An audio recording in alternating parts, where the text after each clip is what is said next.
Hello, ladies and gentlemen, and welcome to another episode of the Daily Friend Show. I'm your host, Nicholas Lorimer, and I'm joined today with a tall and bearded Mr. Gabriel Crouse. Gabriel, how are you? Good, Nicholas. How's it, man? Very good. I see you are stressed, but that's probably a good thing because it means you might be coming up with a new exciting campaign to take onto the national stage. And currently cameraless because his camera appears to have malfunctioned just before the show. The Lion of Benoni, the Son of the East, Mr. Marius Roodt. Marius, how are you? How's it, guys? That was very low energy, Marius. You need to put a lot of effort into your voice work, Marius, because now I'm worried about my camera, and I'm angry after our argument before the show.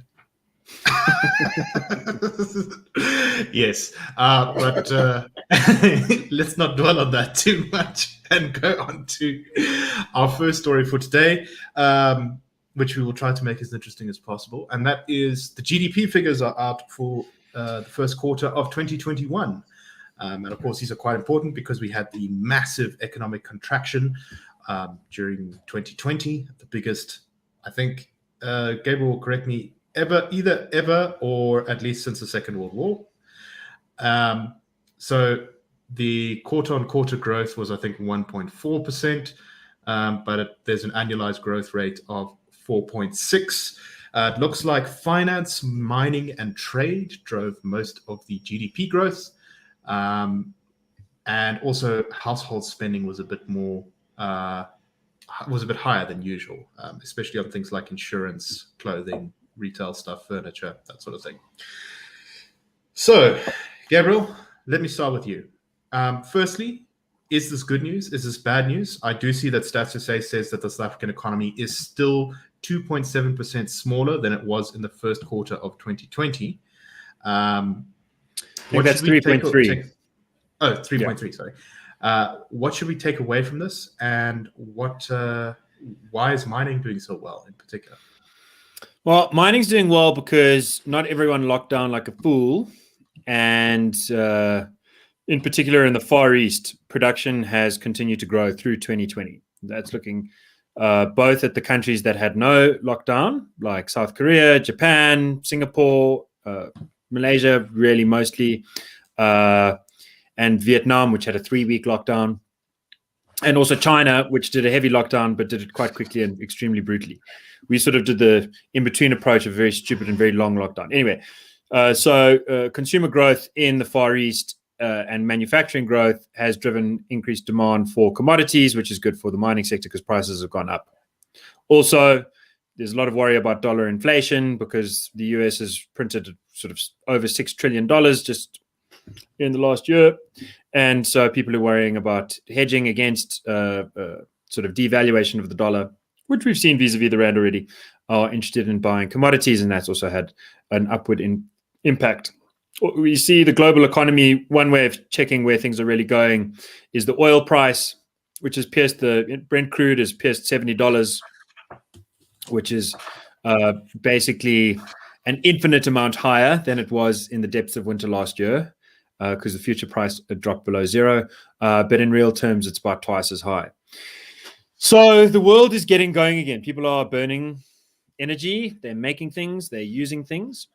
And so South Africa's economy is ticking up a little bit. What's very important to bear in mind over the next few years is the difference between quarter-on-quarter growth, which South Africa, I mean, we've had so little quarter-on-quarter growth in the last decade that, you know, it seems very exciting to say this quarter the economy was bigger than the last. The thing that you must track is the difference, firstly, between where the economy was in the end of 2019, beginning of 2020, and where it is now, and it's substantially lower. And SARB's, the South African Reserve Bank's projections still have it at sort of finally equalizing in 2024. So that's not looking good. And that is much slower than most economies. And the second thing is to look at the real GDP, that's to say GDP per capita in non-inflation dollar-adjusted terms, or take some neutral basket. And there we are, 2011, 2012 was the peak.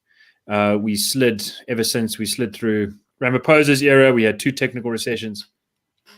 And to get back to that peak, on the current numbers, looks like it's won't happen in the 2020s. So the last decade is really the last 2 decades, because you go down and it takes so long to get back up that by 2030, you end up being where you were in real terms in 2011. That is 2 decades lost, and that will happen short of major reform. Now, there's one more detail to get into. And I know these numbers can seem abstract and meaningless. And in particular can seem strange when you sort of compare us to Germany, which is 3% lower than where it was at the start of 2020, which is to say it's in the same place we are. Year on year, a drop of 3%, thereabouts. Here's a major difference. Germany's savings rate is up. You see the same thing in America, where they printed all the money. Very rich countries that just gave away the money. People were locked at home. They couldn't go to the cinema or to the discotheque where Marius likes to party. And so they just put the money in the bank. That's very nice, because it means that once things get going, they have excess money to spend. And we see, America looks like it's going to be getting back to its pre-COVID levels in this quarter. Brazil has already returned to its pre-COVID levels. So countries that had extraordinary lockdowns and tight contractions where people were managed to save, they can then spend their way into a boom. And America really looks like it's having the biggest boom out of a brief recession on record. It's amazing. And it's a bit worrying in its own way, but it is what it is. We are in a completely different situation to those countries for 2 reasons. One is that in the build-up to the plague, South Africa's savings rate was just about one of the lowest in the world. So public savings, there was some. And that just meant the government failing to spend money or steal it fast enough to count it as spending. But private savings were at about 10% per annum, by some measures 15%. And that's lower than the world average of 25% and much lower than average of some emerging markets that are our peer countries. But if you disambiguate private savings into corporate private savings and private savings, it's another story. Corporate private savings made up basically all of non-government savings during Ramaphosa's tenure before the plague. If you look beyond that to the total net wealth, so, what's the whole stock? It actually contracted in 2019. So you have this very dire circumstance where people have been struggling to save money. The only way that they could save money is if they've managed to buy stocks in companies, and then the companies save the money where it's too hard to steal. But in terms of just sort of private savings in the traditional sense, we've had almost none of that. We've had, in fact, contractions in real wealth.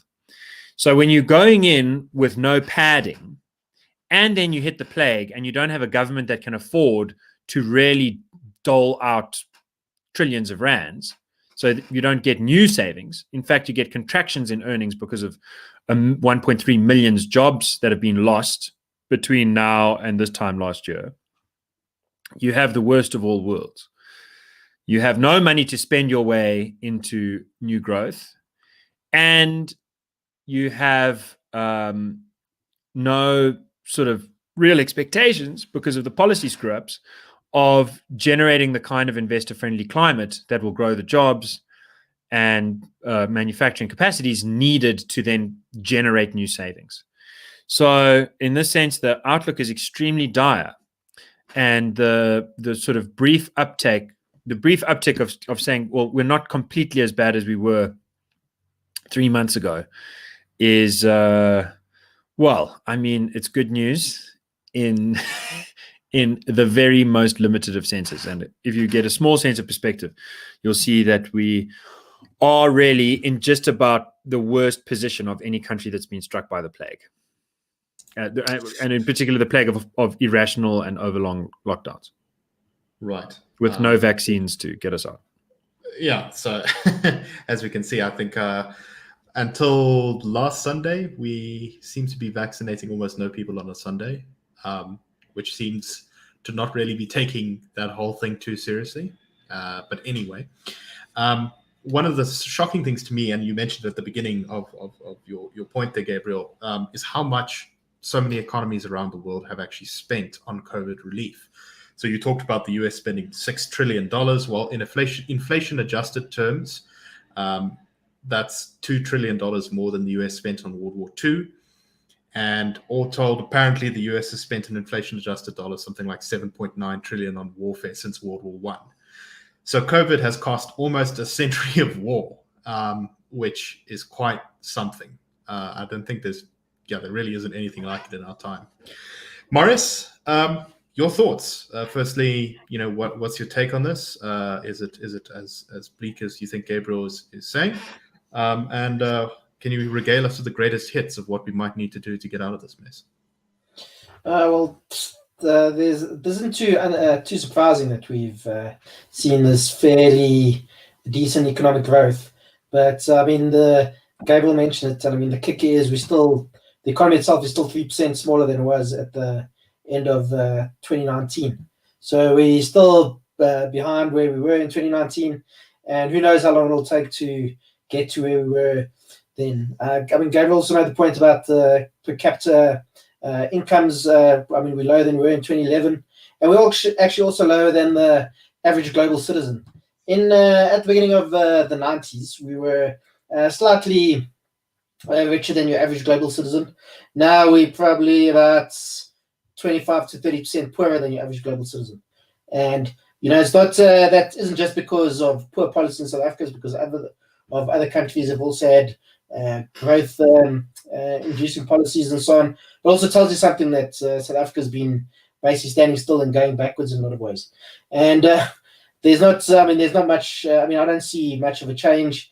We've seen the current government is not all that interested in policies to actually get economic growth going. It's more about redistribution and whatever. I mean, we spoke on the show last week, Nick, about the Burger King acquisition, which was blocked because the people who wanted to buy it weren't the correct skin color or the correct nationality. Because actually that equity partners that was when they wanted to buy Burger King, it's mainly invested in by Africans, African Development Bank and African pension firms and so on. But because they're not South African, they also couldn't invest, and because they weren't black. So that's all. And we also saw today, which we're going to talk about now, about the Clover issue. So I mean, there's so many things in South Africa that are making the economy, that are hobbling the economy, from policies, from crumbling infrastructure, from things such as labor relations to crime. South Africa, when the World Economic Forum does these surveys and asks companies in different countries, what is the major issue facing your business? Crime is almost number one for every company that gets surveyed in South Africa. So that also tells you that goes back to the state, which is not it's not really a capable state anymore. And so these are all symptoms of that. It's a state that simply doesn't know what it's doing. I wouldn't call South Africa a failing state, but I think we're definitely a flailing state at the moment. And there's lots of things we can do to get things on track again. I mean, we've spoken about this before. Deregulate the labor market. Get rid of race-based policy. Cut red tape where possible. And I mean, I'm not a libertarian when it comes to this. I'm not saying that we should completely there must be any regulation of businesses or anything at all. But I mean, I do think there are far too many hoops that businesses have to jump through in South Africa. And I mean, South Africa, there's so much low-hanging fruit that we can do to change things, but the government is so hog-tied by ideology. I'm not sure we'll see that happen anytime soon, unless we get to a point, and I mean, this isn't even guaranteed, where reality actually meets ideology. A good example is how apartheid ended in South Africa, or how the Indian economy decided to liberalize in the early 90s as well. But I think we could get to a position where our politicians take ideology over reality. I mean, we could get to a point where South African state is completely broke, but instead of working out ways to get the economy growing, we start printing money, which will be a disaster. And I don't think that's completely impossible. Right. And of course, we don't have all of the stuff behind us like the US does to or just one point. I mean, in 2007 and 2008, when we had the global financial crisis, South Africa had quite a lot of ammo, actually. That's because the state had been run fairly well. Trade Right. Emmanuel had run a budget surplus and so on, so we actually had quite a lot of ammo to deal with the global financial crisis. We all know what happened after that, and how the States was, when they went to open the cupboard and was pretty bare. Right, indeed. Anyway, this is obviously the big story in South Africa, because if the economy doesn't grow, then the nation is going to be stuck in the doldrums. The only thing I'd add to that, you sort of did mention a little bit there, Marius, is fixing the police force, which is currently not so good. And how can we forget, don't drag a steak knife across the Bill of Rights by abolishing the right to private property. That's always a good idea to grow economic performance. Anyway, Yeah. If I can say one thing about that, there's just so in terms of the fact that South Africans have not been able to save money has put us in a position where a lot of South Africans had to borrow money and now can't pay that money back. So TransUnion has just come out with some data about debt delinquencies up just in South Africa. Sort of for some banks, they're looking at 30% of their repayments are not coming through. This is, you guys mentioned the global financial crisis. South Africa's banks have been downgraded into debt, into sort of junk status, our private banks, 2 or 3 times now. They are sitting in a very precarious position. And if you undermine property rights right now, you really could sort of send them over the edge. So a lot of people are buying homes. A few of my friends have actually, just in the last year, because there's low interest rates. So the Reserve Bank is trying to do what it can to keep the private lending sector afloat. But between the fundamentals of the economy being extremely weak and the protection of private property being weakened, I think that it's a very dangerous space to be in South African financial services right now. Definitely. So let us move on to a more specific example of perhaps why the economy is not growing so much. And that is news from Clover, the big dairy company in South Africa. So Clover has announced that it is closing down South Africa's largest cheese factory, which is in Lichtenburg in the northwest. It says that this is due to ongoing poor service delivery by the local municipality. It's moving its plant still within South Africa to Queensburg and Durban, where it already has a factory. It says that the Durban municipality, the eThekwini municipality, has, quote, proven to be supportive. However, their attempts to speak to the municipality, which is the Disbolatla, municipality, have proven fruitless. The municipality has given them the runaround, they say, when it comes to restoring electricity and water supplies to the factory, which of course are very important for the manufacture of cheese and the pasteurization of milk. They say that these things have been really hitting their production hard, and that they have to move now because they just can't keep manufacturing there. So, as we know, I've long maintained the Northwest, it's not a great province. Outside of the mines, there really isn't that too much going on there. And this kind of seems like another blow to South Africa's rural economy. Marius, your thoughts? Yeah, and that's, what we were mentioning earlier, crumbling infrastructure, and, it really has a real effect on economies, and then by extension, people. Because what's been happening to Botla, now obviously they're going to close down this factory. That means 330 people are going to lose their jobs. Let's say conservatively, each of those people has 2 dependents. That means nearly 1,000 people now. And they're now being conservative, can be far higher than that. 1,000 people now are going to be without any form of support or income, or whatever the case is. And it's, as I said, there's all this low-hanging fruit stuff. Just run the place properly. Don't steal the money. Pay the money over to Eskom. Make sure the infrastructure, the water infrastructure works. Go pave the roads and so on. Nobody's asking for smart cities or bullet trains. Just go resurface the road every couple of years and make sure that the pump at the water station works satisfactorily. And this definitely isn't limited to Lichtenburg. Astral Foods a couple of years ago, it was at Lekko municipality that actually had to take them to court to make sure that they would supply water. I think it was just water, but also been electricity to their operation there. And it's also not just companies that have done this. We've seen what happened. I think it's Malutia Pofong is the municipality, Harry Smith. I think just on the border of the Free State and KZN.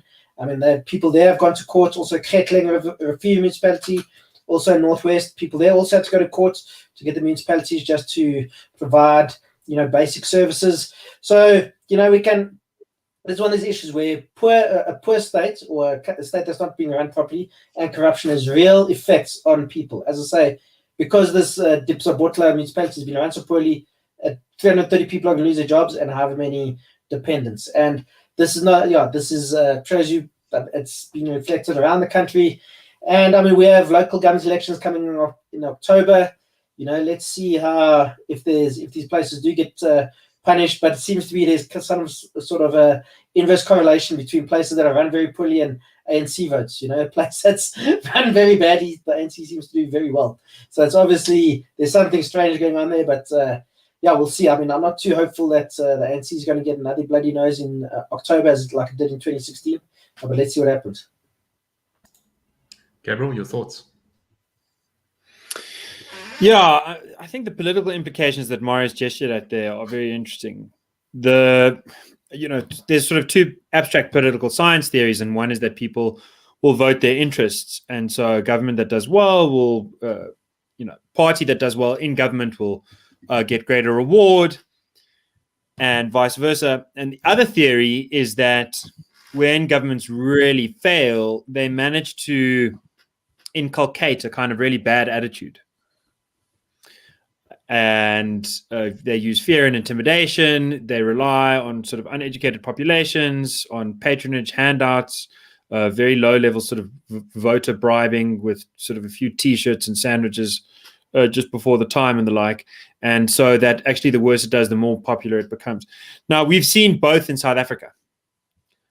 We have seen the ANC in the 2000s and the 90s really roll out piped water, electricity, paved roads, new schools, extra jobs, a growing GDP at 5%, all the good stuff coming together. And with that, the ANC support growing. Nelson Mandela was by far not the most popular ANC leader. Thabo Mbeki did much better. I think now we're seeing the inverse. And so it's always good to remember that these theories are often both true and not true, because in different contexts, you get different kinds of responses. And it is up to opposition political parties to make this point in a serious and practical way that persuades people to make a change. I think it's also just worth noting that the idea of Clover moving its factory seems to me very much an afterthought. It looks a lot like what's really happened is it's closed its factory and it's going to pull some of the hardware into other places that it's already stationed. It's already got big operations, fairly recently acquired one in Middelburg towards Durban, another one in Durban. Look out for, if you want to get a sense of is this a move, then they'll be hiring another 330 workers in KZN. And if that was their plan, I think they already would have announced it. So I think what really is going on is that they're shifting their machinery, but not much more than that. For the farmers that are based in the Northwest, the fact that the largest cheese factory in the country is now closing down is going to mean that it's all the more difficult for them to supply their goods. Because a huge part of dairy costs in particular, because you're moving so much volume, milk is not that valuable, especially unpasteurized milk. So there's very heavy costs per unit, kilogram, in terms of moving it to the pasteurization center. If they're going to have to move it to Gauteng or something like that, could drive a lot of them out of business. So yes, 300 workers, maybe that means 1,500 dependents, but then there's also all of the people that are further up the supply chain to take into consideration, and we'll see what that does. The final thing to say is that the Northwest is a very, very poorly run province, and in terms of this sort of broader view of South Africa, it's important to bear in mind that at this stage, 2% about of South Africa's mineral wealth is generated out of Gauteng. Although we live in the city of gold, Igoli, we really don't work like that anymore. Most of the new mineral wealth that's been created or tapped into in the last couple of decades has been in the Northwest province. It should have been part of South Africa's great booming economy, but exactly where you've seen the easiest access to new wealth, you've also seen the greatest levels of corruption, fraud, mismanagement, and decrepidation, if that's a word, which supports a very old story about the resource curse. We thought that if it's very easy to pull wealth out of the ground, then politicians keep it, and people suffer. Right. No, it's a very good point, and I think it's possibly the darkest vision for South Africa, that we become a lot more like DRC or Nigeria in the way that their economies are, these kind of resource extractive things. Right, so let us move on to our last story for today. This one is quite wild and quite interesting, and I'm not sure if I fully understand it, but basically a number of police authorities around the world from various countries, Australia, New Zealand, various countries in Europe and the United States, say that they have conducted what they are calling the world's most sophisticated sting operation on various criminal organizations around the world. That has resulted in hundreds of arrests in Australia, 224, and so many others in other countries. And the idea here, as far as I understand it, is that these crime-fighting agencies introduced apps and phones and things into these criminal organizations, convinced the leaders of these criminal organizations that these apps and phones would keep their information secure and be unable to be read, while in reality, the law enforcement agencies were reading all of their information. And so now they have 3 years worth of incriminating messages between these groups, and they have now swooped in to arrest a huge number. They say that they've gotten an Australian fugitive drug boss who was on the run in Turkey. I think he was the point of entry where they first introduced the phones, and criminals adopted them because senior criminal figures endorsed them. Pretty wild story. Gabriel, what should we make of this? Yeah, the proof of the pudding's in the eating, in the sense that the number of convictions, the number of people that actually go to jail. You know, if 15,000 people go to jail around the world because of this amazing, long-standing sort of phone sting operation, then I think it's going to be very hard to look the gift horse in the mouth and say anything but well done to the law enforcement officers who managed to get bugged phones into the mafia's hands. On the other hand, I think people have very good reasons to be suspicious of governments spying on people, because they don't always spy on crooks in the proper sense of the word. Sometimes they spy on very good people that are just, their only misdeed is that they oppose the government. Julian Assange is sort of, I don't know, different people have different views of him. Certainly a kind of cause célèbre for some, but another way of thinking about this is that every single American has been wiretapped in some form or another, according to the best evidence available at some point or another. So I think that, people also have a reason to worry about this kind of movement towards an Orwellian universe where the government has got a backdoor into your cell phone and can listen to everything that you say. If they could hear what Marius and I were talking about before this podcast started, maybe they'd try and use it against us. And Marius, your thoughts, just to close off. Don't have much to add, but apparently this whole thing was cooked up over beer by Australian and British police intelligence guys. So they're just sitting there, shooting the breeze, and then they thought, this will be a good idea. Let's see if it works, and it seemed like it did work. So maybe I think sometimes when it comes to crime, they're not always sending their best, the criminals, and maybe this was one of those instances. So, but I think Gabriel's right. Obviously, the governments do actually need sometimes the ability to, listen to people, but we've got to be very careful about. There's a saying that if you don't have anything to be worried about, then you won't worry about the government watching you. I disagree with that. So the government does need certain powers, but we have to be very careful about government overreach and so on. We've seen what's happened in the post-COVID world, where lots of the governments around the world have taken a lot of powers they didn't have before, and it's going to take, I think, a lot to get those governments to give up those powers. And this is one of those. The United States also did it after 9/11. With lots of overreach and restrictions on civil liberties, to stop terrorism in inverted commas. So it's also one of those things. I think, somebody's got to watch the watches as well. Right.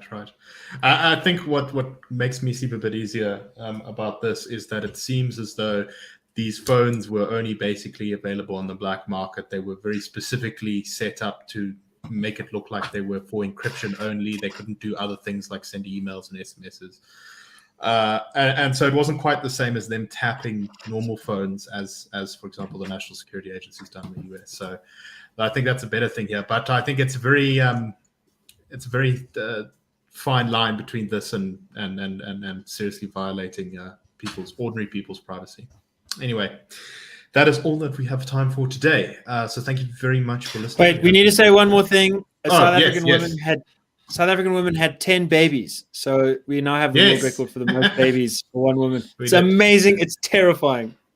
Yeah, there was a lady from Tembisa who in a Pretoria hospital gave birth to 10 children in one go. They thought she was going to give birth to 8, and then they found another 2 in there. So congratulations to her, and good luck to her and her husband.